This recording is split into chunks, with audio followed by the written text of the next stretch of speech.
ang One Sambayan na coalition against sila ani they warned the nation kung kinsa mo tong possible mudawat kay FPRD na this is betrayal of justice and so on and so forth. Kinsa man na sila? Ika na nga.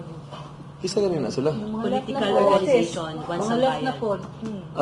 Diri na sa Pilipinas? Yes. Ano, na sila nuclear warhead?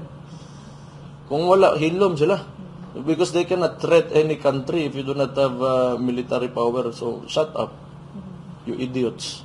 Pati kini si Franz Castro and Attorney Colmenares, they're so against with kaning interim release request. Kontra sa politika, muna sila yung mga pulos.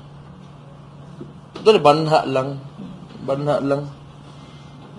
Nidaog na unta na si Franz Castro kung unsa pa na siya, hostilan mamina, pamanmuhan na niya, noong isang taon.